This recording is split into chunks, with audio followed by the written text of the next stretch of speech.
수학만 잘한다고 해서 정치만 잘한다고 해서 철학만 잘한다고 해서 풀 수 없는 문제가 있습니다. 바로 세금 문제인데요. 존폐 기로에 놓인 금융투자소득세, 일명 금투세 이야기 세 분과 나눠보겠습니다. 오문성 한양여대 세무회계학과 교수 나오셨습니다. 안녕하세요. 네, 안녕하십니까. 예, 이상복 서강대 법학전문대학원 교수 나오셨습니다. 안녕하세요. 네, 안녕하세요. 예, 박시동 경제평론가 나오셨어요. 안녕하세요. 네, 안녕하세요. 예, 금융투자소득세 이미 이제 정치권에서 상당히 이제 논의가 진행돼 있고 또 뭐 이제 이거를 정쟁으로 또 이해하시는 분들도 있습니다. 여야 공방이 이어지고 있고 정부와 이제 윤석열 정부 그리고 이제 한동훈 대표 국민의힘에서는 이거를 이제 폐지를 좀 공식적으로 요청을 한 상황, 민주당이 요청을 한 상태고 다수당인 민주당 같은 경우에는 이제 정책 디베이트까지 하고 고민이 깊습니다. 지금 이거를 어떻게 해야 될지. 어쨌든 국회에서 법이 통과돼야 되는 문제니까 오늘 지금 의총을 열어서 지도부에 일임을 하겠다. 뭐 이런 상황까지 이어진 상황이에요. 뭐 어떤 결론이 날지는 우리는 모르겠고 어쨌든 여기에서 조금 어떤 것들을 중점적으로 봐야 되고 쟁점이 무엇인지 이런 것들을 짚어보는 방향으로 전문가들의 의견을 좀 들어보는 방향으로 저희가 진행을 했으면 좋겠습니다. 일단 이제 세 분이 이제 나오셨는데 일단 주 논점은 두 분이서 많이 이제 좀 싸움 아니면 이제 디베이트 논쟁이 될 것 같으니까 이게 청취자들이 헷갈릴 수가 있어서 먼저 입장을 밝히고 그 다음에 논쟁을 듣는 게 좀 좋을 것 같아요. 일단 오문성 교수님은 이 금투세에 대한 어떤 입장이십니까? 예, 금투세에 대해서는 저는 뭐 폐지가 제일 바람직하고 예. 안 되면 연기라도 해야 된다. 예. 이렇게 생각합니다. 폐지 혹은 유예, 예, 유예. 이쪽으로 지금 주장을 하실 거고 우리 이상복 교수님은 그러면 반대쪽이시니까 네. 예. 보완 후 시행. 예. 보완 후 시행. 어쨌든 시행 쪽에 이제 방점이 찍혀 있는데 그러니까 예정대로 하자는 얘기죠. 예, 내년 예정대로. 1월 1일부터. 내년 1월 1일부터 예정대로 시행하자. 알겠습니다. 이런 부분을 우리 청취자 여러분들이 좀 감안을 해서 들으시면 될 것 같습니다. 우리 박시동 평론가도 입장이 궁금해요. 개인적으로. 저도 사실은 입장이 있거든요. 네. 입장이 있는데 저는 이제 진행자니까 제가 뭐 네. 말하는 건 좀 그렇고 예. 그럼 뭐 일단 유예로 하겠습니다. 유예 쪽으로 예. 알겠습니다. 뭐 다양한 생각들이 있을 것 같아요. 우리 청취자분들도 한번 생각을 정리해 보시기 바라고 일단 금융투자소득세 많이 얘기는 들었어요. 우리가 이거 아시는 분들도 잘 아시겠지만 모르시는 분들 헷갈리시는 분들을 위해서 박시동 평론가님이 먼저 이게 뭔지 좀 설명 좀 해주시죠. 일단 이름에 힌트가 다 들어 있습니다. 금융투자소득세. 일단은 근데 금융과 투자 사이에 상품이라는 게 괄호 안에 있다 이렇게 생각하시면 이해가 편하세요. 금융상품 투자소득세. 그럼 금융상품이 뭘까? 그러니까 기존에는 뭐 주식, 펀드, 채권 이걸 각각이 세금 체계가 다 달랐거든요. 예. 근데 이거를 다 금융상품이라면 하나로 모아보자라고 하는 거예요. 그래서 금융상품에 투자했을 때 그래서 소득이 발생하면 그때는 이제 양도차익에 관해서 소득을 내자. 이게 이제 사실은 금융투자소득세입니다.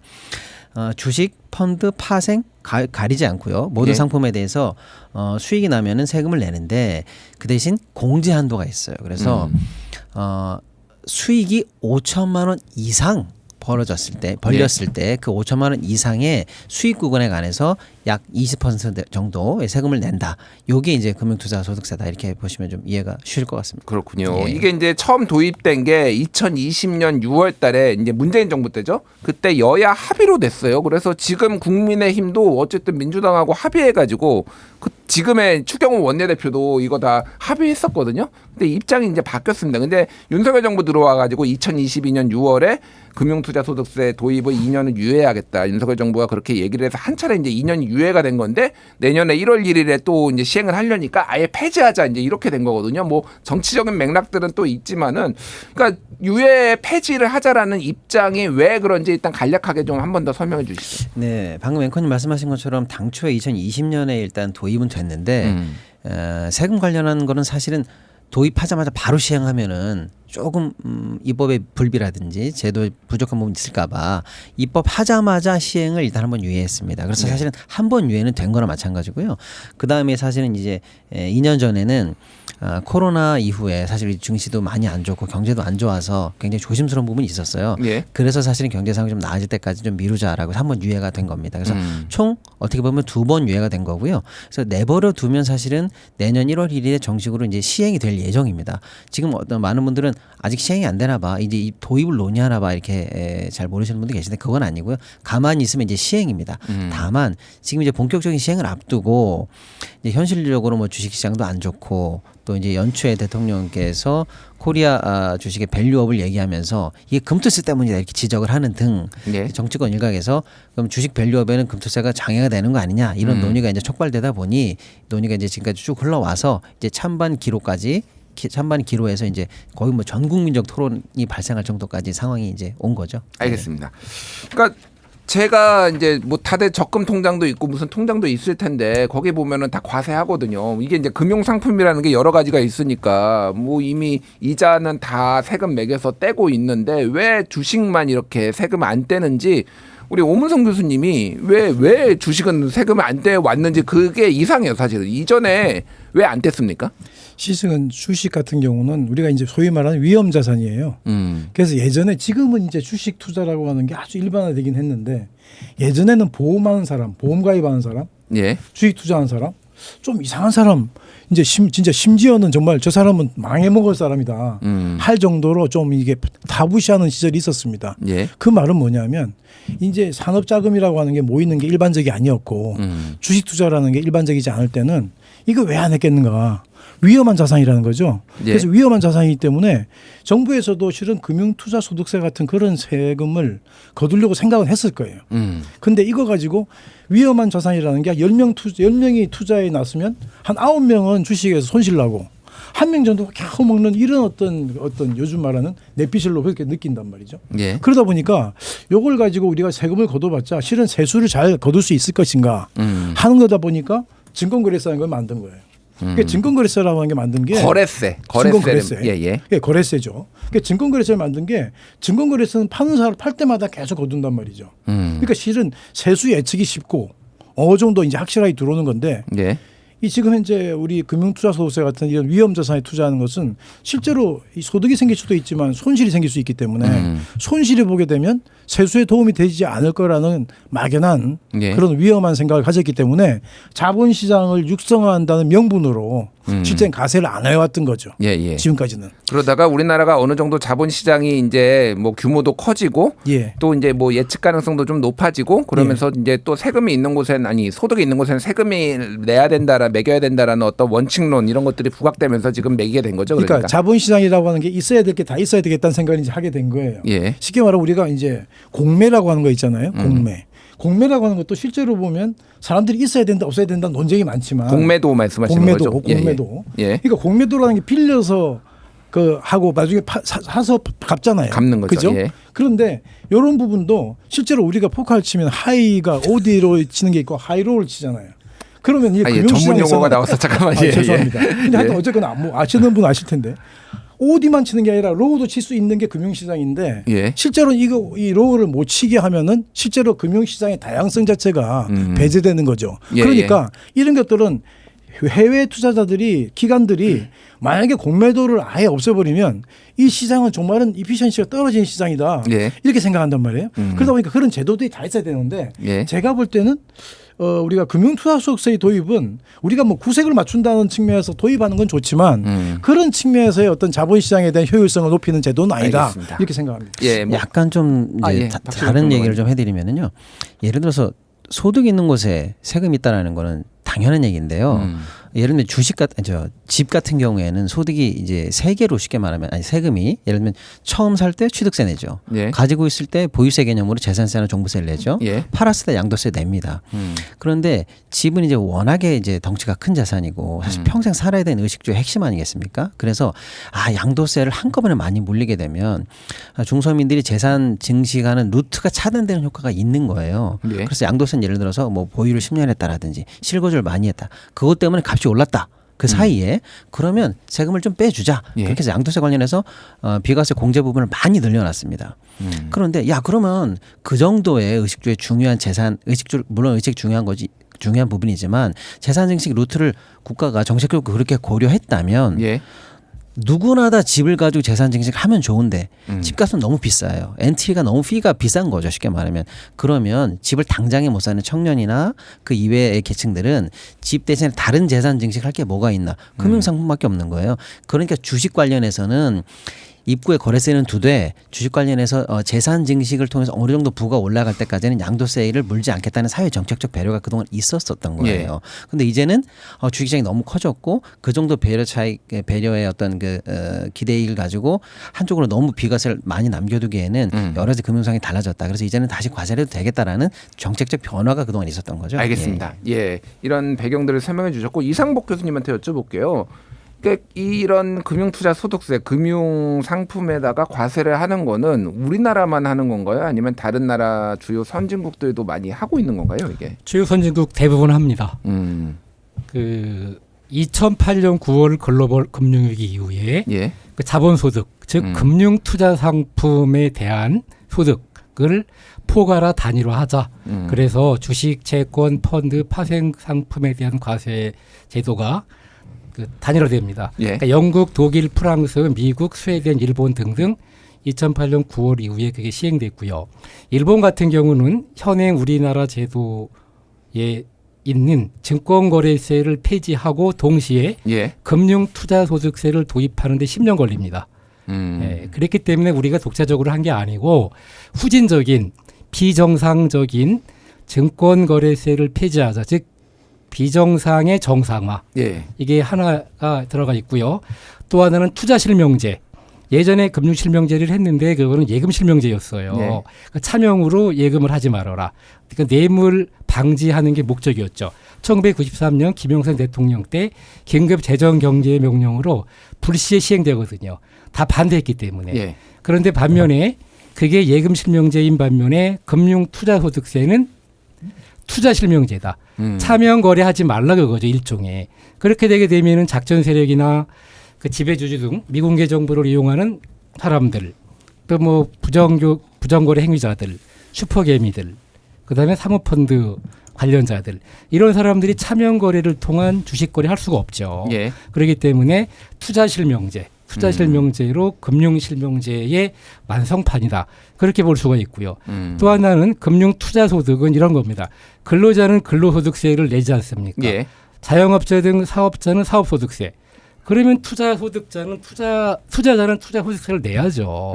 그러니까 한마디로 말씀드리면은 자본시장의 인프라를 구축하는 거죠. 예. 그러다 보니까 금융시장에 확대시키면은 금융시장의 투명성, 건전성 확보로 금융 질서를 선진화하는 제도다. 이렇게 말씀드릴 수가 있습니다. 알겠습니다. 우리나라만 하는 거 아니거든요. 예. 어쨌든 이상입니다. 주요 선진국들이 대부분 하고 있는 뭐 신작 같죠. 예. 이제 하는 나라도 있고 안 하는 나라도 있지만 우리가 알고 있는 뭐 그렇죠. 미국이라든지 일본이라든지 이런 금융 선진국들은 하고 있는 제도다. 근데 한국은 또 한국적 특수성이 있으니 반대하시는 분도 있다. 이렇게 이해하면 될 것 같은데 거래세 말씀하셨어요. 네. 교수님이 이제 후진적이다 네. 이런 식으로 이제 말씀하셨는데 제가 이제 궁금한 게 이거예요. 지금 정부의 입장은 금융투자소득세를 도입을 하고 거래세를 낮추고 아예 완전히 그 금융투자소득세가 시행이 되면은 거래세를 폐지하는 방향으로 이렇게 됐단 말이에요. 지금 방향성은 이제 그렇게 돼가지고 네. 0.3 정도였던 이제 이게 뭐 약간 세율이 세율 코스닥 코스피 조금씩 다르긴 네, 하지만 네. 어쨌든 0.3이었던 거를 한 0.18 정도로 네, 지금 네. 이미 낮췄어요. 지금 진행 중입니다. 0.18. 예. 그러니까 제가 궁금한 게 그러면은 금융투자소득세가 만약에 이건 가정법인데 내년에 1월 1일에 시행이 되면은 이거는 거래세는 없어지는 거고 만약에 시행이 안 되고 거래세는 내년에 0.15%로 걷고요. 예. 이제 단계적으로 없어지는 거죠. 단계적으로 없어지는 올해 거고 0.18, 내년 0.15 예. 그다음 없어지는 겁니다. 그러면은 만약에 이거를 지금 민주당이 폐지로 하겠다라고 결정을 하면은 원래대로 0.3으로 돌아가는 건가요? 못 돌아가죠. 못 돌아갑니까? 못 돌아가죠. 왜 못 돌아가죠? 아니 이미 그렇게 진행되고 있는 거를 갖다가 어떻게 소급해 갖고 다시 돌립니까 바꾸를? 근데 그거는 대전제가 이건 못 돌립니다. 대전제는 어쨌든 금융투자소득세를 없애는 거고 이게 착실하게 어쨌든 정부의 주요 세수원이었잖아요. 그렇죠, 이게. 세원이죠. 근데 이거를 많이 깎아주고 했던 거는 지금 게다가 윤석열 정부 들어와가지고 올해만 29조 6천억 원, 작년에 56조 원 펑크 나서 지금 사상 초유의 지금 일들이 막 벌어지고 있는데 이거를 원상복구 해야 되는 거 아니냐 뭐 이런 얘기도 있거든요. 그러니까 민주당도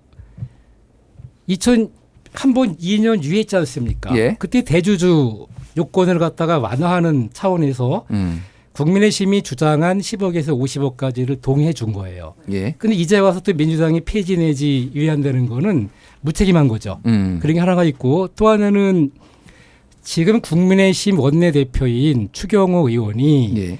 2019년에 증권거래세법 폐지를 대표 발의했습니다. 근데 지금 원내대표이지 않습니까?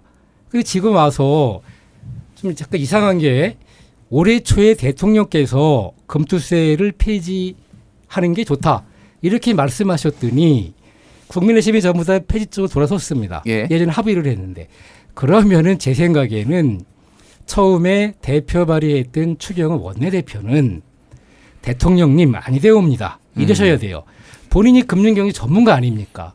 근데 아무 얘기도 없어요. 또 하나는 한동훈 대표가 폐지하자고 해도 자주 만나는 매일 만나는 예. 원내대표니까 아니되옵니다 이러셔야 되죠. 왜? 세습법 끝날 거 아닙니까? 엊그저께 기사를 보니까 작년에 50조 아까 진행자 말씀하신 대로 올해 1, 2, 3분기 30조입니다. 예. 벌써 80조고 86조고 또 하나는 개인이나 기업이나 정부는 돈을 벌었어야 돼요. 그렇죠? 개인도 벌고 기업도 벌지 않습니까? 정부는 세금으로 버는 거예요. 근데 이 정부는 특이한 게 한국은행으로부터 일시차입금 마이너스 통장 150조 중에 86조를 갖다 썼습니다. 그리고 한국은행이 세금 내야 돼. 세금 줘야 돼요.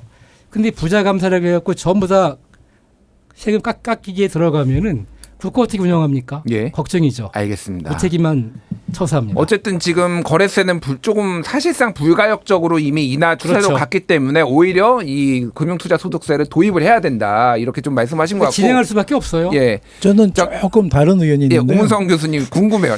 잠깐 먼저 그러니까 의견 말씀해 주는데 제가 궁금한 게 예. 만약에 그럼 폐지를 하면은 금융 그 거래세는 원상회복을 그 얘기 해야 하려고 되는- 그래요 지금. 아, 예, 알겠습니다. 궁금합니다. 그래서 예. 제가 실은 이제 금투세를 도입하면 전 본격적으로 도입하면 증권거래세 폐지해줘야 되고 예. 만약에 도입을 안 하게 되면 환원 시켜야 됩니다. 아, 실은 원상회복해야 돼요? 이론적으로 논리적으로 환원 시켜야 되고 환원이 저는 가능하다고 봐요. 왜냐하면 여기에 대해서는 정부 우리가 국민들도 크게 저항이 없을 것이다. 왜냐하면 금투세를 도입한다는 걸 전제로 해서 우리가 계속적으로 낮춰왔거든요. 아니면 2024년에 세금 어떻게 해요? 잠깐만요. 제가 말씀드릴게요. 예, 일단 예, 그래서 우수님. 이 요거는 지금 현재로서 아직까지 만드는 거는요. 내년 1월 1일 이후에 만드는 게 아니기 때문에 소급 적용은 아니거든요. 지금. 그래서 일단 법리적으로 가능하고 저는 그래서 그게 조금 생각이 다르고요. 또 하나가 조금 다른 게 이제 금융실명제 부분을 말씀하시는데 실제로는 금융실명제라고 하는 것은 은행만 하는 게 아니라 증권도 금융기관이거든요. 그 증권에서 우리가 구자 틀 때도 본래 실명제가 적용이 되고 당연히 그래서 이 금융실명제라고 하는 게 우리가 주식 같은 경우에 주식의 명의를 많이 차명을 쓰잖아요. 그럼 우리가 상증세법의 명의신탁증여제라고 굉장히 큰 철퇴가 있어요. 그래서 굉장히 겁을 내가지고 실제로는 이 주식 같은 경우도 명의신탁을 하기가 자명을 쓰기가 그렇게 쉬운 건 아닙니다. 일단 뭐 그런 면이 있을 수 있고. 예. 그리고 또 저한테 뭘 여쭤봤죠? 그럼 제가 마무리 좀. 아, 예, 예. 거래세. 일단, 예, 거래세 일단 뭐 박신홍 평론가님 의견 좀 한번 들어보고요. 예. 아까도 제가 집이랑 비유를 했습니다만 처음에 거래가 일어날 때 집은 취득세를 내고 예. 보유할 때 보유세 내고 팔았을 때 양도세 낸다고 했잖아요. 주식도 똑같습니다. 주식도 거래가 있을 때 거래세를 냈고요. 보유할 때 정확하게 보유세는 아닙니다만 어쨌거나 보유하는 과정에 생기는 걸 우리 배당소득세라고 해볼게요. 배당이 나오니까. 예. 그다음에 팔았을 때 양도세. 이게 세 개가 다 있는 게 정상이었어요. 예. 근데 우리는 양도세가 없었잖아요. 정책적 이유로 어쨌거나요. 자, 이렇게 되다 보니까 주식 관련해서 세금이 너무 적은 거예요. 그래서 사실은 비정상적으로 거래세가 높았습니다. 그러니까 그동안에 거래세가 너무 높았다. 그리고 거래세는 또 손실이 날 때도 무조건 거래세를 내야 되는 것 때문에 불만들이 많았어요. 예. 그러니까 이참에 양도소득세 개념인 금투세가 도입이 되면 그동안 높아서 문제였던 비정상적으로 높아서 문제였던 거래세는 낮추고 없어서 문제였던 금투세는 도입하자. 그래서 이 두 가지를 당초 패키지로 도입하기로 했던 거예요. 그래서 사실은 이 패키지를 전제로 하고 거래세는 그동안 4년 정도 계속 낮아져 왔습니다. 그런데 이제 거래세로 낮아진 세수를 보충할 수 있는 기능을 가진 금투세 도입을 하려다 보니까 금투세 도입이 지금 현재 불이익에 걸린 상황이죠. 그럼 만약 금투세 도입이 안 되면 국가적 세수로 보면은요. 거래세도 어떤 세수도 안 거치고 금투세로 예정했던 세수도 안 들어오니까 양쪽으로 손실이 나다 보니까 세수 결손에서는 굉장히 안 좋은 면이 생기는 거죠. 자, 예. 그렇다면 금투세가 예정대로 도입이 안 되면 세수 문제가 너무 심각하니 낮아졌던 거래세를 다시 올리면 어떻겠느냐라는 앵커님 말씀하신 질문이 생길 수 있는데 다시 원론으로 돌아가게 돼요. 거래세가 그럼 예전처럼 높았던 게 정상이냐? 아까 우리 이 교수님 말씀처럼 뭐 비가역적이냐 아니냐는 둘째치고라도 그 정도 높았던 거래세가 정상이냐라는 게 또 한번 다시 한번 이제 근본적인 질문에 부딪혀요. 0.3%가 맞습니다. 근데 거래세를 아까 말씀드린 것처럼 손실이 났을 때도 물게 된다는 게 단점이지만 사실은 금융시장을 특히 주식시장을 활성화시키려면요 엔트리피 진입 장벽은 낮은 게 좋습니다. 그래서 거래는 활발하게 일어나는 게 좋긴 좋은 거거든요. 근데 그런 측면에서 진입 장벽을 높이는 게 지금 한국 주식시장을 살려야 되는 입장에서 다시 도입하기에는 입장하는 허들을 높인다는 측면에서 설사 금투세가 도입이 안 되더라도 다시 거래세를 올리기에는 쉽지 않을 것이다. 잠깐만 추가 설명할게요. 제가 예, 저도 말씀을 오문성 교수님. 드렸는데 예. 저는 이제 이 증권거래세가 절대적으로 높다 낮다에 대한 문제는 다시 검토해야 되겠죠. 그 문제가 제가 한호한다는 얘기는 지금까지 기본적으로 금투세 도입을 전제로 해서 낮춰왔던 거잖아요. 그렇다면 이걸 도입을 안 하면 이걸 좀 환원시켜야 된다는 얘기는 절대적으로 그 금액 그대로 가자는 얘기는 아니고 옛날처럼 무조건 0.3으로 가자는 얘기는 무조건 아니다. 가자는 얘기는 아니고 예. 일단 다시 검토하더라도 이걸 좀 높여야 된다는 얘기고요. 저는 또 실은 법리적으로 볼 때 현재 시기가 지금 적용해서 내년에 적용하는 것은 소급 적용은 아니에요. 부진정 소급이기 때문에 이제 우리가 이제 전문 용어로 말해서 부진정 소급이라고 하는 것은 우리가 소급으로 안 보거든요. 그래서 1월 1일 이후에 하게 되면 우리가 이제 어찌 보면 이제 그 가세하는 시점, 그 시기를 가지고 평가를 하는데 현재로서는 현재 우리가 우리가 지금 정기총회 우리가 이제 우리 국회에서 결정해서 그걸 소급 적용하는 사항까지는 안 간다는 말씀을 드린 거고. 제가 그런 말씀을 드린 거죠 지금. 알겠습니다. 그러니까 지금 무조건 그대로 가자는 건 아니고 예. 거기에 대한 검토는 좀 해야 된다. 알겠습니다. 자, 뭐 이런 쟁점들이 있다. 이것만 얘기할 수 없으니까 좀 하나만 더 여쭤보고 뭐 다음 단계로 넘어갈게요. 이제 지금 현재 법은 국내 주식이나 펀드와 관련해서는 5천만 원 이상의 소득이 발생을 하면 이제 거기부터 과세를 하는 거잖아요. 이게 이제 기재부가 추산을 했으니까 1,400만 명 중에 14만 명 정도 된다. 0.1% 정도 이제 과세 대상이 된다라는 거라서 민주당 쪽에서는 이게 별 문제가 없다. 이거는 부자에 대한 과세다라고 얘기를 하고 있고 국민의힘이나 이제 이거 폐지 주장하시는 분들은 이 사람들이 어쨌든 세금을 내게 되면은 해외 주식이나 다른 금융 상품 투자처로 다 빠져나가기 때문에 국내 주식이 폭락할 수 있다. 이런 주장이 좀 맞섰고 민주당에서 정책 디베이트 할 때도 요거 가지고 의원들끼리 또 얘기를 좀 했습니다. 입장이 좀 어떠신지 궁금한데 이거는 이상복 교수님부터 먼저. 네, 제가 금융시장 전문가니까 제가 예. 한번 말씀드리겠습니다. 일단 1,400만 투자 인구 중에 14만 정도 1%가 1%? 0.1% 어쨌든요. 아, 제가 헷갈렸는데요. 1%네. 1% 0.1이 아니라 그건 죄송합니다. 별로 예. 문제가 없고요. 예. 1%를 위한 금융투자소득세 폐지, 1%를 위한 폐지라고 저는 봐요. 그 부분에 대해서는. 이거부터 말씀드리고 큰 손이 이탈할 것이다. 큰 손이 이탈해서 주가 하락을 가져올 것이다. 그건 공포 마케팅입니다. 제가 1999년부터 2004년까지 증권시장 1호 변호사로서 예. 증권거래소에 6년 동안 근무했습니다. 그래서 증권금융을 27년째 공부를 하고 있는데 이렇죠. 큰손 이탈은 이미 시작됐습니다. 금투세 문제가 아니라 금투세랑 상관없이요. 그렇죠. 큰손은 한국의 증권시장이 저평가되어 있는 게 아니라 한국의 증권시장의 수준이 형편없거든요. 사실 신흥국 시장 중에서도 꽤 좋은 시장이었는데 지난주에 이런 보도가 나와요. 각 신문에. 신흥국 중에 대만보다도 밀려갖고 4위로 밀립니다. 예. 예, 신흥국 4위, 1위에서 이렇게 밀렸고 그 영향은 글로벌 기준에 부합하지 못하는 여러 가지 정책들이죠. 공매도 금지시키는 거. 예. 이거 충격이거든요. 대통령 한마디에 금지됐죠. 금투세 갖고 시장의 신뢰를 잃었어요. 그러니까 국제사회에서 한국의 금융시장에 대한 신뢰가 잃어버렸기 때문에 이미 작년 올해 주가가 횡보장을 가고 있습니다. 미국 주식이 올라도 한국은 찔끔 오르고 미국이 빠지면 한국은 왕창 빠지고 그러니까 일본, 대만, 다른 나라 시장이 상승을 해서 한국은 못 따라주고 있습니다. 그러니까 한국의 정치 경제 상황에 대한 신뢰를 잃어버린 거죠. 예. 그다음에 또 하나는 한국 시장은 먹을 게 없어요.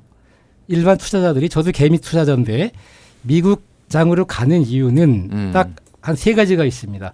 첫째는 세금보다 미국도 세금을 많이 냅니다. 예. 세금보다 기대 수익이 크다. 그리고 장기적으로 투자가 가능하다.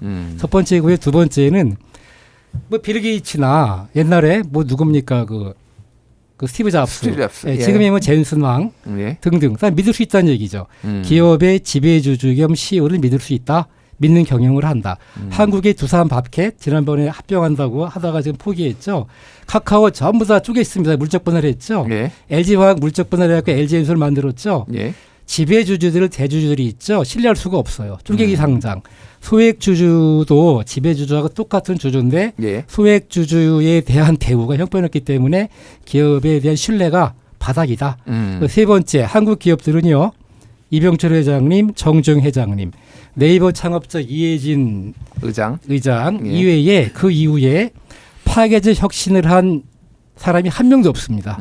여기에 이렇게 세 가지가 맞물려 가기 때문에 예. 한국장은 먹을 게 없는 거예요. 알겠습니다. 그래서 이미 밖으로 예. 나가는 겁니다. 그러니까 어쨌든 지금 금융투자 소득세랑 상관없이 국내 증시에 좀 후진적인 그렇죠. 것들이나 여저 이제 대주주 중심으로 이게 편성돼 있는 어떤 유리한 이런 시장 어떤 법칙 때문에 지금 이제 이탈하고 있다. 개인 주주들, 그렇죠. 또 하나 아까 주가랑 말씀하셨는데 예. 이미 금투세 관련해 그 투자 심리는 있죠. 시장에 반영돼 있습니다. 알겠습니다. 그 주가 하락이라는 거는 상승이라는 거는 예를 들어 연준의 금리 인상 뭐이나 일본의 뭐 엔크리 트레이드 청산, 중동 위기 있지 않습니까?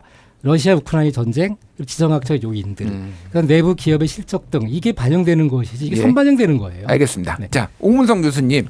예, 저는 이제 조금 예. 이제 다른 생각이 있는데 왜냐하면 이게 이제 상대적인 거라고 저는 표현하고 싶어요. 상대적이다. 예, 상대적인데 일단은 우리가 1,400만 명 중에 한 5천만 원 이상의 이제 수익이 이익이 나온 사람 한 1%라 그러면 이 사람들이 현재 거기에 대해서 겁을 내고 실은 좀 이제 다른 지금 현재 미국 시장도 굉장히 좋거든요. 예. 그래서 이렇게 옮기려고 하는 그런 움직임이 있을 때 실제로는 이 사람들이 움직이는 그 자금이 빠지기 때문에 이런 어떤 제도가 도입되기 전에 비해서 상대적으로 상황이 안 좋아질 수 있고 예. 저는 이제 우리 이상복 교수님 말씀하시는데 전적으로 동의하는 부분이 우리 시장이 굉장히 체력이 약해요. 그런데 체력이 약하다는 그것이 어찌 보면 금투세를 도입하기 더 힘든 상황이에요. 왜 그러냐면 예. 이게 시장이 체력이 강하면 금투세 같은 제도가 들어오더라도 그걸 흡수를 하면서 가는데 우리 같은 경우는 소위 말하는 작전이라고 하는 말씀 들어보셨죠. 작전이 잘 통하는 이 자본시장이에요. 이런 것들이 많이 있는 이 우리나라의 자본시장에서 지금 예전에 보면 우리 그 미국 시장과 우리나라 시장이 디커플링 된다고 그래서 예. 예전에 아침에 일어나서 나스닥하고 우리가 스탠다드 푸어스만 딱 보더라도 오늘 시장을 예측할 수 있었어요. 지금은 반대로 막 갈 때가 되게 많거든요. 그래서 그런 것 때문에도 실제로는 이 금투세라고 하는 것은 반드시 도입해야 되는 세목이 아니고 실제로는 선진적인 어떤 제도가 정착이 되었을 때 하는데 제가 보면 그래요. 중국, 홍콩, 싱가포르, 대만 여기가 현재 지금 금투세가 없고요. 예. 금투세가 없기 때문에 거래세가 있습니다. 같은 논리거든요. 이 같이 동전의 앞뒷면 같아요. 예, 예. 금투세가 없기 때문에 거래세가 있는 거죠. 그래서 이런 데도 보면 실은 우리가 영국이나 미국이나 독일 같은 그런 금투세 있는 나라들이 실제로는 대부분이 기축통화가 있는 데고 자본시장 자체가 우리보다 훨씬 더 체력이 강한 데입니다. 그러다 보니까 이것을 제가 생각에는 우리나라 시장이라는 게 금투세가 들어오더라도 정말은 아무 문제가 없이 잘 굴러가는 그런 상황이 되었을 때 저는 도입하거나 그래서 제가 안 그래도 폐지 아니면 연기를 하자는 게 이 시장 자체의 체력이 어느 정도 강화되었을 때 이것이 하는 것이 어떠냐는 생각을 저는 하는 거죠. 그러니까 언제 그러면은 강화되나요? 그래서 제가 이제 지금 20년 뒤? 아니 그러니까 지금 20년 그거는 동안 안 됐는데. 아니 그러니까 그거는 예, 예. 우리가 기한에 대한 예. 어디가 듀라고 하는 걸 보지 말고 예, 예. 실제로 우리가 지금 뭐 밸류업이 이런 것이 밸류업이 기업이 열심히 해서 밸류업 되는 거 아니거든요. 현재 제도가 예. 정부가 거기에 들어가 있는 자본시장의 배리어들을 빼주겠다는 얘기잖아요. 그러니까 그런 제도들을 자꾸 이제 상시화시켜서 자본시장에 대해서 어찌 보면 선진화되었을 때 저는 들어오는 게 맞고 저는 항상 이 세수가 감소되거든요. 결국 나중에 예. 말씀드리겠지만 예. 세수가 감소되는 세목을 창설해서 어쩌겠다는 거냐. 세금이라고 하는 것은 본래 새로운 세목을 만들었을 때 세수가 순증가해야 돼요. 예. 내가 볼 땐 순감소할 가능성이 거의 뭐 90몇 %입니다. 이거 보면. 그러니까 이제 거래세는 낮추고 거래세를 폐지해야 되니까 예, 폐지하고. 낮추는 게 아니라 예. 폐지해줘야 되고 그다음에 2월 손실도 5년 공제하는 게 아니라 예. 리밋이 없이 공제해줘야 돼요. 예. 이 두 개를 같이 고려하면 손실 난다고 이거요. 그렇다면 우리가 이렇게 어떤 신문에 보니까 세금은 죄가 없다라고 하는 표현을 하더라고. 세금이 죄가 없다는 표현이 뭐냐면 명분만 있으면 도입해라. 세수가 감소되더라도. 근데 그건 잘못하는 거예요. 알겠습니다. 세금의 기본 기능을 이제 모르는 거예요. 당장은 지금 이게 이제 말씀하신 대로 상계하면은 네. 세금의 손실이 날 수 있지만은 이제 이걸 최초 도입했던 취지는 어쨌든 시간이 좀 더 지나가지고 거래도 활성화되고 우리나라 시장이 잘 되면은 더 이제 뭐 이제 세금을 내는 그때는 사람이 뭐 늘어날 또, 테니까 가능할 수 있겠죠. 그런 이제 가정을 하고 지금 하는 건데 당장은 지금 뭐 예, 손실이 날 수 예, 있다 이런 맞습니다. 예. 예측들은 나오고 있고요. 지금 이제 교수님께 이제 이상복 교수님께 네. 여쭤볼게요. 이게 사모펀드 문제, 그러니까 보완 후 시행을 이제 얘기를 하셨는데 그 보완 중에 하나가 지금 사모펀드를 공제를 해주는 것이 좀 문제가 있다라는 의견을 좀 가지신 걸로 알고 있는데 지금 정확하게 지금 사모펀드는 어떤 현재 그러니까 이 법이 시행되면은 어떻게 지금 이 법이 적용되고 이게 뭐가 문제인지를 좀 설명해 주시죠. 현재 이렇죠. 그 문제를 잘못 판단하고 계신 분들의 주장은 예. 사모펀드에 대한 특혜다. 사모펀드에 대한 뭐 감세다.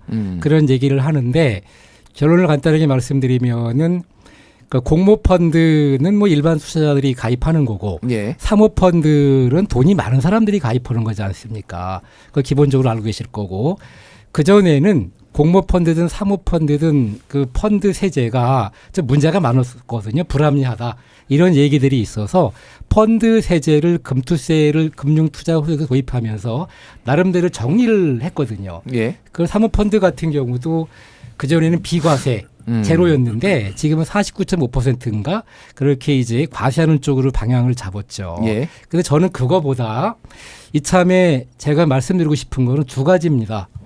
첫째는 고위공직자, 대통령과 국무위원들, 그다음에 국회의원들, 그다음에 그 법원 검찰, 사법법원 검찰 쪽의 고위, 어쨌든 고위공직자들의 사모펀드 거래 내역을 공개하자는 주장이 있는데 그렇게 되면은 사모펀드를 팔아버릴 거예요. 예. 그러니까 흔적이 안 남죠. 그거 하지 말고 고위공직자들의 금융 투자 상품, 주식, 채권, 펀드 아시겠죠? 펀드, 파생 상품 거래 내역을 일괄 신고하게끔 하자. 거래 내역 신고요. 네네 가능합니다. 그거는요.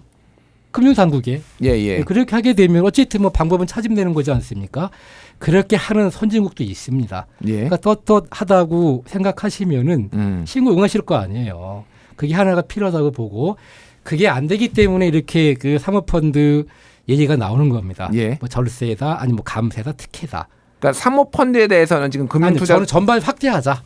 예. 펀드든 그러니까 사모펀드든 주식이든 채권이든 파생상품이든 금융투자 상품에 대해서는 일괄 신고하도록 하자. 그러니까 매매 거래 이건 내역을. 이제 금융투자 소득세의 도입 여부와 상관없이 아니 그 보완책이죠. 보완책으로 그렇죠. 보완책으로 보완책으로. 예. 그러니까 보완책으로 그게 첫 번째고 두 번째는 지금 비과세를 중심으로 굴러가는데 예. 비과세를 과세로 전환하자. 그러니까 디테일한 건 살펴봐야 됩니다. 그 두 가지가 보완책으로 보완된다면은 반대할 사람들이 별로 없을 걸요. 아마 개인 투자자들 좋아할 겁니다. 예. 예, 왜냐하면은 고위공직자들은 고급 정보, 미공개 고급 정보에 접할 수 있는 가능성이 크기 때문입니다. 그래서 알겠습니다. 그걸 차단하자는 얘기입니다. 예, 요거 조금 헷갈리시는 분들이 있을 것 같아서 그 박시동 평론가님한테 이제 금융투자소득세를 도입을 했을 때 사모펀드의 이제 세율이 이제 낮아지거나 이제 없어지는 거 이 문제가 왜 쟁점인지 좀 간단히 설명해 주시죠. 예. 요게 사실은 제일 이해하기 어려운 좀 전문적인 부분인데요. 주식을 10,000원 주고 샀는데 20,000원이 됐다. 그럼 내 양도 차익은 10,000원이네. 그럼 아까 얘기한 것처럼 이 10,000원에 대해서 이게 이제 5천만 원 이상으로 올라가면 20% 예. 세금 내겠는 이건 너무 쉽잖아요. 예. 상품이 단일합니다. 근데 이제 펀드는 펀드라는 것은 하나의 투자의 방법, 툴이고요. 펀드 안에서 또 많은 거래가 일어나기도 하거든요. 지금 쉽게 설명드리면 그러면 소비자 입장에서는 펀드로부터 2번 정도 두 가지 다른 종류로 내가 이익을 찾아올 수가 있어요. 예를 들면 제가 1억을 넣어놨습니다. 1년이 지나서 펀드 매니저가 그걸 가지고 막 거래를 해서 이게 2억이 됐습니다. 그럼 1년이 지나고 가만히 있는 상황에서 쉽게 말하면 1년에 한 번씩 분배를 해요. 예. 이걸 이제 기준가라고 하는데 좀 어렵습니다만은 내가 처음에 투자했던 원본이었었던 첫째 날하고 좌수를 그러니까 기준가를 맞추고 좌수를 늘려버려요. 예. 좀 어려운 개념입니다만 10,000원을 투자해서 20,000원이 됐으면 1년이 지난 날 그 10,000원을 분배를 해서 줘버립니다. 투자자들에게. 요거를 분배금이라고 하는 겁니다. 자, 그 다음에 분배금 말고요. 나 이제 이 펀드 그만할래. 깨줘라고 해서 내 원금이건 수익금이건 다 찾아간다. 요거를 환매라고 하는 겁니다. 요 두 가지가 사실은 굉장히 헷갈렸던 거예요. 근데 이제 쉽게 말씀드리면 분배할 때와 환매할 때 두 가지가 일단 있고요. 그 다음에 펀드가 내가 낸 펀드금을 주식에다 투자하는 펀드냐, 부동산이나 기타 특별자산에 투자하는 펀드냐. 뭐 채권에다 투자할 수도 있는 거고. 예. 채권은 좀 빼고요. 채권은 아니고요. 예, 아무튼 예. 이제 부동산, 뭐 특별자산 이렇게 나누는데 대체 투자. 요 두 가지에 따라서 또 다릅니다. 그러니까 지금 경우의 수를 제가 짧게 설명해도 4개가 나오는 거죠. 예. 분배금, 환매금. 그다음에 쉽게 말씀드리면 주식형이냐 부동산형이냐 이 4가지에 따라서 경우의 수가 달라지는데 지금 가장 언론에서 또는 이제 투자자들이 반발을 하고 있는 게 요겁니다. 부동산에 투자하는 사모펀드의 경우에 예. 기존에는 이 분배금 관련해서는 달라지는 게 없어요. 예. 그런데 환매할 때 있잖아요. 예. 나 이제 이 펀드 그만할래 청산하고. 라고 예. 해서 돈을 깨고 나갈 때 있죠. 기존에는 금융 종합과세로 물었습니다. 그런데 이제 사모펀드들이 보통 큰 손들이잖아요. 그러면 이제 부동산 펀드 같은 경우는 몇 년을 운영하거든요. 보통 단기로 사고 팔 수가 없으니까 빌딩 예. 같은 거 사는 거니까요. 그러면 보통 환매할 때 그동안 쌓였던 이익이 몇백억이나 뭐 그 이상 쌓여 있는 펀드들이 많아요. 그럼 그동안은 그거를 환매할 때 부자들이 이제 종합소득세 구간으로 넘어가면 보통 49%의 고율 구간에 걸립니다. 보통. 그런데 펀드 환매도 금투세가 되면 이제 다른 금융투자 상품하고 똑같은 세율을 적용받아요. 예를 들어 20% 같은 경우죠. 예. 그러면요 49% 고율을 내던 환매금이 이제는 20%대의 반토막 정도에 해당하는 감세의 혜택을 받는다라고 해서 나는 5천만 원이든 6천만 원이든 어쨌거나 그 개미 투자 입장에서는 조금 돈 벌어도 나라가 세금 떼가는데 예. 몇십억, 몇백억씩 벌 수 있는 큰 부자들은 부동산이나 특별자산 펀드에 왕창 투자해놓고 환매금으로 나중에 펀드에서 이제 돈을 빼갈 때 예. 그동안 내던 세금의 반 정도가 주는 그러니까 오히려 부자들에게 감세 혜택을 주는 부분이 있다. 나 이거 불만이다. 이게 사실은 요새 논의의 쟁점입니다. 뭐 이제 예. 구멍이 있을 수 있다. 뭐 이런 식으로 이제 이해를 하면 될 것 같은데 오문성 교수님은 이거에 대해서는 어떻게 저도 이거 생각하십니까? 지금 박시동 평론가님이 굉장히 설명을 잘해 주신 것 같아요. 제가 지금까지 들은 바로는 제일 잘하신 것 같은데 예. 이게 지금 얼마나 국민들을 이게 헷갈리게 하냐면 민주당은 금투세를 폐지하는 게 부자 감세라고 그래요. 민주당은. 그런데 국민의힘은 금투세를 도입하면 부자 감세래요. 이게 대체 똑같은 현상을 가지고 둘이 완전 다른 말을 하고 있거든요. 예. 그리고 또 하나 금투협회에서 뭐라 그러냐면 금투세를 도입하면 펀드런이 생긴다. 이렇게 얘기하고 있거든요. 그래서 이걸 들어보면 서로 상향이 맞는 것도 있고 안 맞는 것도 있어요. 그래서 제가 가만히 이걸 어떻게 하면 좀 쉽게 설명할까 저도 연구를 많이 했는데 금투세를 도입하기 전에는 아까 말씀하신 배당이나 예. 그다음에 환매나 모두 똑같았어요. 그냥 다 배당 소득으로 가세요 했어요. 그러니까 시장 펀드에서 나오니까 지가 팔아서 나오든 뭐든 나오든 나오는 그 구멍을 똑같이 보는 거예요. 예, 예. 배당으로 봤어요. 배당으로 본다는 얘기는 어떤 얘기냐면 15.4로 분리과세하고 그 다음에 2천만 원 넘어가면 금융소득 종합과세가 돼가지고 최고 세율이 49.5가 되는 거예요. 그런데 지금 이제 금투세로 바뀌잖아요. 금투세로 바뀌면 배당은 똑같아요. 우리 평론가 말씀하신 것처럼. 근데 이 차익에 대해서는 금투세로 가는 거예요. 근데 금투세로 가면 최고 세율이 27.5%예요.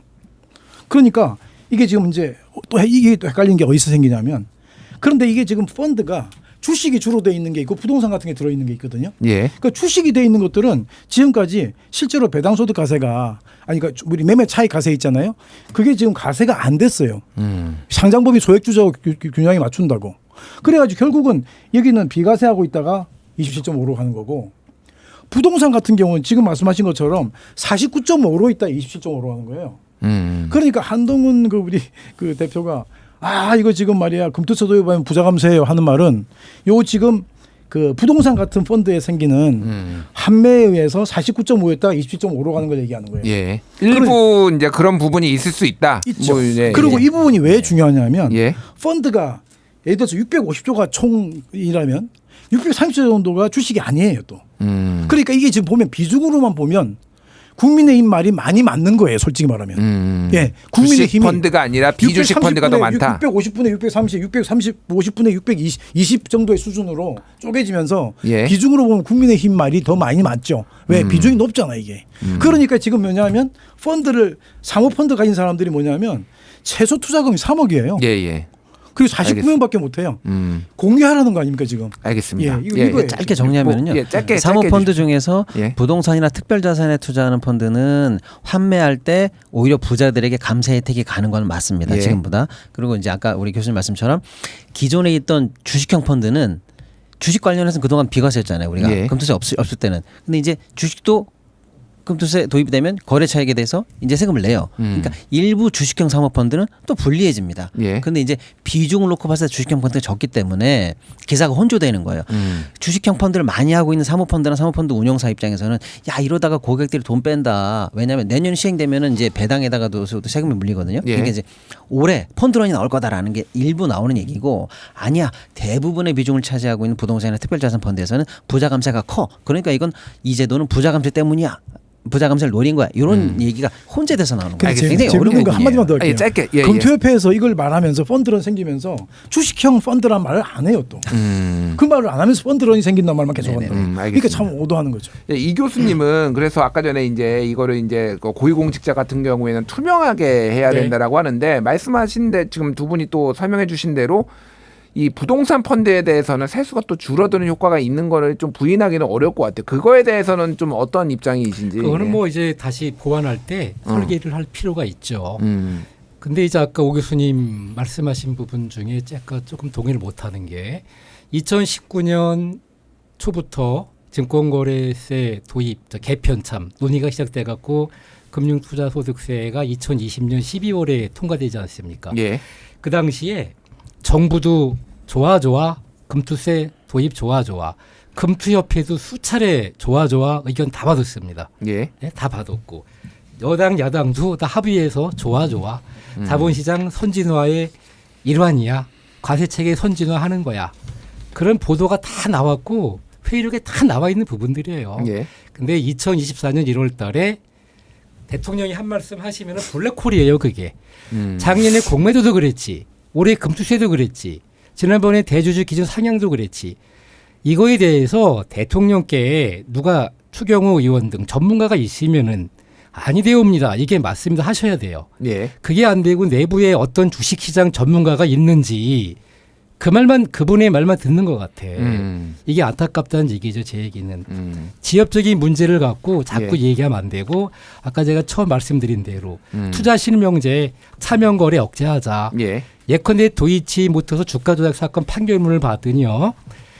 그 통정거래, 통정매매 짜고 치는 고스톱이에요. 그러니까 예, 예. 샀다 팔았다 주식거래가 차명계좌가 한 150여 개가 동원됐거든요. 차명계좌. 그러니까 금융투자소득세를 시행하게 되면은 투자실명제의 역할을 하기 때문에 차명거래, 통정거래 못합니다. 예. 그런 부분도 조금 알아야 될 것 같아요. 오히려 주식시장이 굉장히 투명해질 수 그렇죠. 있다. 자본시장법 일조의 목적인 예. 투자자 보호를 가져와요. 투명성, 신뢰성, 효율성 담보로 투자자 보호를 가져옵니다. 알겠습니다. 그걸 누가 대통령이나 이재명 대표한테 한동훈 대표한테 간언을 좀 하세요. 간언을. 알겠습니다. 그러니까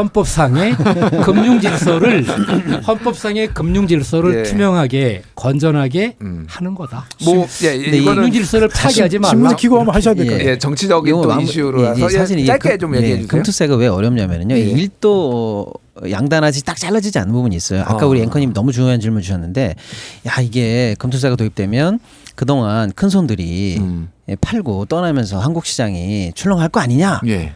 이 논리가 하나 있다고 하셨잖아요. 예, 예. 이 논리의 근저에 깔린 생각은 뭐냐면 금투세가 부자들한테 불리하다는 논리가 깔려 있죠. 예. 근데 방금 우리가 뭐 얘기했습니까? 사모펀드 부자들한테 유리한데 이거 감세 혜택이 더 커. 이상하죠. 하나는 부자들에게 불리하니까 안 된다는 거고 하나는 이거 부자들에게 유리한 부분이 있어라는 예. 거잖아요. 이런 부분이 다 녹아 있다는 거예요. 그래서 알겠습니다. 한쪽이 한쪽 논리만 가지고 극단적인 논리를 펼 때 반대편 근거도 있어요. 어렵네요. 저도 어려워요. 한마디만 드리면 이제 제가 이제 좀 정리하고 말씀을 드리겠습니다. 예. 그러니까 여론만 제가 짧게 얘기를 하고 그런 다음에 발언기 한 번씩 드릴게요. 참여연대가 여론조사기관 리서치표에 의뢰한 22대 국정감사 이슈 조세 재정정책 국민 여론조사가 9월 28일부터 30일 전국 성인 1000명 대상으로 했는데 금투세 폐지 반대 비율이 44, 찬성이 36. 그래서 폐지 반대가 좀 더 높기는 하지만은 만만치 않게 둘이 비슷하다. 이게 지금 이 치열한 논쟁을 지금 반영하는 것 같아요. 어쨌든 다양한 의견들이 있다라는 거고 지금 시간이 많지 않아서 제가 한 1분 30초 정도씩 제가 드릴 수 있을 것 같아요. 그래서 하시고 싶은 말씀 폐지 뭐 찬성이면 찬성 반대면 반대 이렇게 말씀해 주시면 될 것 같습니다. 오문성 교수님. 예, 자꾸 상호펀드 말하다 보니까 허기 빠지는데 예. 상호펀드라는 논의는 제가 팩트 체크한 차원에서 자세히 말씀드린 거고 예. 이 상호펀드 때문에 도입해야 되냐 말아야 되냐의 중심에 있는 논의는 아니다. 저 이렇게 말씀드리고 싶고요. 그리고 이제 만약에 금투세를 도입을 한다 그러면 이 증권거래세는 완전 폐지해줘야 된다고 생각하고요. 예. 그 다음에 매매 차손에 대한 공제도 5년만 해줄 게 아니라 최대한 다 빼줘야 된다 하는 말씀을 드리고 미국 같은 경우는 한 10년 정도 하는 걸로 15년 빼주죠. 15년이고 리밋 없이 빼주는 나라도 많습니다. 예. 많고 그다음에 만약에 금투세를 폐지해 버린다 그러면 우리가 그 증권거래세는 환원을 해줘야 되겠죠. 환원 해줘야 된다. 꼭 그러니까 0.3이 아니더라도 다시 뭐 그 수준으로 간다 그것까지는 몰라도 지금까지 줄었던 부분에 대해서 다시 그걸 전제로 해서 줄였기 때문에 환원하는 그 절차를 어느 정도 밟아줘야 된다 이렇게 생각합니다. 어쨌든 그런데 지금은 유예나 폐지가 더 바람직하다라는 저는 폐지가 더 좋고 왜냐하면 세수가 감소되는 이런 세목은 저 필요 없다고 생각하고 만약에 정 안 된다면 일단 유예라도 해라. 우리 유예하다 보통 폐지 많이 되거든요. 폐지 혹은 유예 이렇게 말씀해 주셨고요. 우리 이상목 교수님. 아까 말씀드린 대로 사모펀드 관련해 갖고요. 비과세를 과세로 전환하는 거 진지한 검토.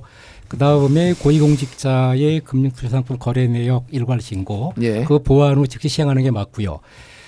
이미 오래전에 여야가 합의를 했습니다. 그래서 합의된 대로 시행하는 게 초심을 살리는 겁니다.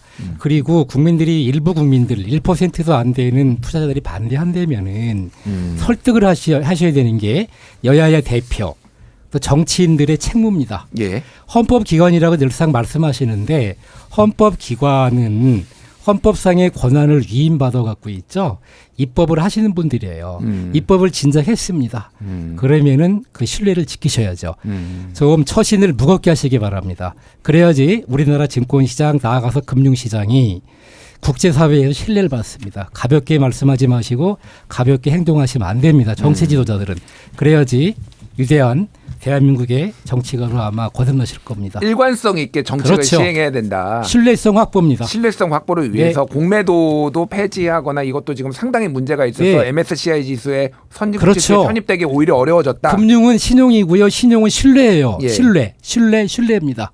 신뢰성이라는 세 글자가 금융관련법의 요소요소에 나와요. 알겠습니다. 신뢰성, 건전성, 투명성이요. 알겠습니다. 자, 박신홍 평론가님도 짧게. 알겠습니다. 소득이 있는 곳에 세금이 있다는 대원칙이 옳습니다. 다만 아쉬웠던 건 처음부터 깔끔하게 입법이 됐으면 좋은데 보완점으로 지적되는 부분이 너무 많다라는 거예요.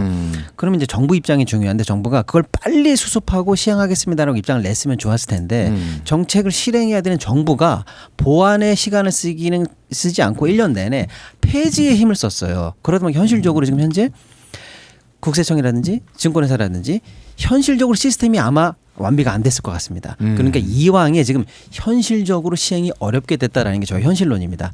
그렇다면 이쯤에서는 깔끔하게 유예 선언을 하고 지금까지 나왔던 모든 보완점들을 다 수정하고 나서 논쟁을 없애고 국민의 법감정도 좀 완화시킨 다음에 들어갔으면 좋겠다 이런 생각입니다. 알겠습니다. 이게 세 분의 얘기 들으니까 저도 좀 안다고 했는데 몰랐던 거 새롭게 알게 됐는 데가 더 헷갈려졌어요. 이거 어떻게 하면 좋을까? 이거 정치권이 어떻게 결정하는지 좀 지켜봐야 될 것 같습니다. 한마디만 더 할게 클럽 오늘은 오문성 한양여대 세무회계학과 교수 이상복 서강대 법학전문대학원 교수 그리고 박시동 경제평론가 세 분과 함께 금투세 이야기 나눠봤습니다. 세 분 감사합니다. 네, 감사합니다.